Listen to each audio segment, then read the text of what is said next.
இன்றே டவுன்லோட் செய்து உங்கள் ஃபேவரட் ஷோக்களை என்ஜாய் பண்ணுங்க.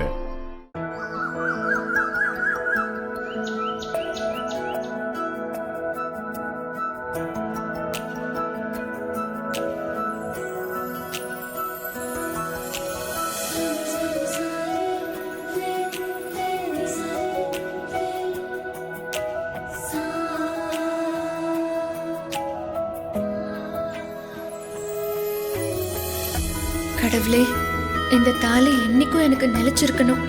அவரு நல்லா இருக்கணும், எல்லாரும் நல்லா இருக்கணும் சாமி. பாவம் பாட்டியும் பைரவாண்ணனும் பெரியம்மா கஜேந்திர மாமா கிட்ட எப்படி சமாளிக்கிறாங்களோ தெரியல. என்னாலதான் இவ்வளோ பிரச்சனை. கொஞ்ச நேரம் கழிச்சு அண்ணனுக்கு ஃபோன் பண்ணி கேட்கலாம். அப்பதான் நிம்மதியா இருக்க முடியும். காலம் பூரா அவரு கட்டின இந்த தாலிய கழுத்துல சுமந்துக்கிட்டு அவரை மனசுல சுமந்துக்கிட்டு இப்படியே வாழ்ந்தன்னு விதி இருந்தா அதுவும் எனக்கு சம்மதம் தான். என்னால யாரும் கஷ்டப்பட்டுட்டு இருக்க கூடாது.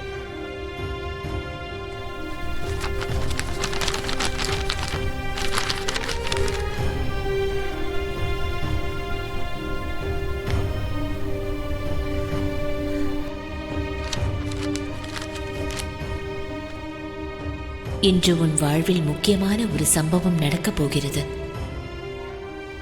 உன் மணாளனை விட்டு நீ விலகி இருந்தாலும் அவனை உன் அருகில் விதி சேர்த்திருப்பது பற்றியான உண்மை வெளிவரும். என்ன இது? அம்மா புத்தகத்துல எப்படி போட்டிருக்கு? ஒன்னும் புரியலையே. யாரு திருடன்? அவரே இந்த வீட்டு மாப்பிள்ளை.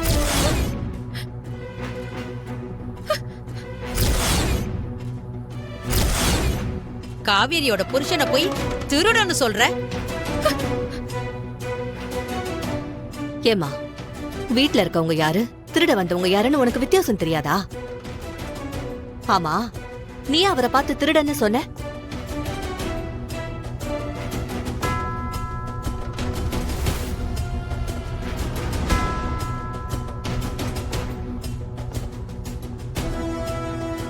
கடவுளே, இது என்ன சோதனை? இந்த ஆள் இந்த வீட்டோட மாப்பிள்ளையா? இந்த மாதிரி ஒரு வீட்ல இருந்துட்டு என்னோட நகையை எதுக்கு திருடிட்டு போனாரு? நான் என்ன பண்றது? எல்லாரும் கேள்வி கேட்பாங்களே, என்ன சொல்றது? இத பாரு, நான் ஒன்னதான் கேக்குறேன். நீ அவரை பார்த்து திருடன்னு சொன்ன, அதுக்கு பதில் சொல்லு. அது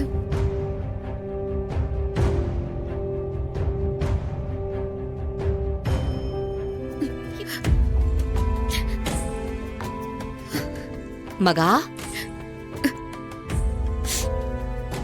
அம்மா, என்ன முகலாம் ஒரு மாதிரியா இருக்கு? கண்ணெல்லாம் வேற கலங்கி இருக்கு. என்னாச்சு? ஒண்ணும் இல்லம்மா, கண்ணுல தூசி விழுந்துருச்சு, அதான். எந்த கண்ணுல? இந்த கண்ணுலம்மா.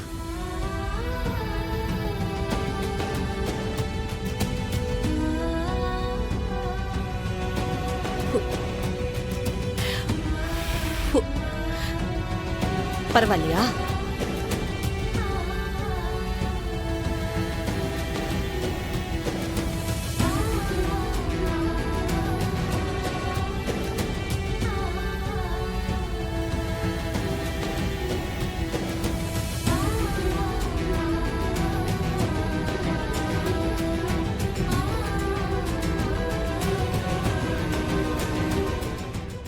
இப்ப பரவாயில்லையா? சரியாயிடுச்சுமா. அப்புறம் ஏன் இன்னும் கண்ணு கலங்குது? அது அது அது எனக்கு இதுக்கு முன்னாடி யாரும் இந்த மாதிரி பண்ணதில்ல. எனக்கு என்னோட அம்மா ஞாபகம் வந்துருச்சு.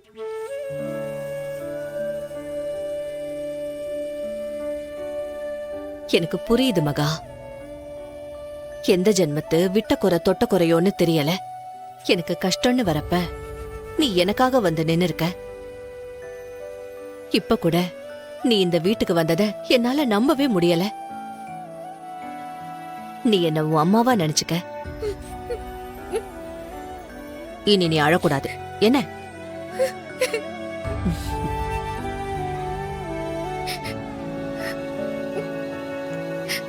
மகா, அவரு அடிக்கடி வெளியூர் பிசினஸ்னு போயிடுவாரு. அவர் நேரமா இல்ல ஏன் நேரமான்னு தெரியல. இப்ப வரைக்கும் அவருக்கு சரியா பிசினஸே அமையல. பல நேரங்கள்ல இதுக்காக சண்டை போட்டு நானும் அவர் கூட பேசாம இருந்திருக்கேன். சொல்ல போனா எங்களுக்குள்ள பிரச்சனையே அதுதான். என்ன பண்றது? எனக்கு கடவுள் இப்படிதான்னு எழுதி வச்சிட்டாரு போல.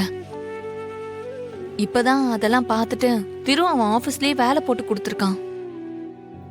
இனிமேலாவது அவர் பொறுப்போட இருப்பாருங்கிற நம்பிக்கையில தான் என்னோட ஒவ்வொரு பொழுதும் விடியுது. கல்யாணம் ஆகி ரொம்ப வருஷம் ஆச்சு மகா. ஆனா குழந்தை இல்ல.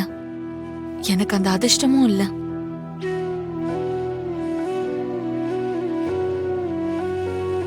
குழந்தை இல்லைங்கிறத காரணமா வச்சு அதை சொல்லி சொல்லியே என் மனச காயப்படுத்துவாரு. இந்த உலகத்துல பொம்பளையா பிறந்தாலே சாபந்தான். என்ன பண்றது? ஆனாலும் நல்லா இருக்கிறவங்க நல்லா தானே இருக்காங்க. எனக்கு தான் அப்படி ஒரு வாழ்க்கை அமையல.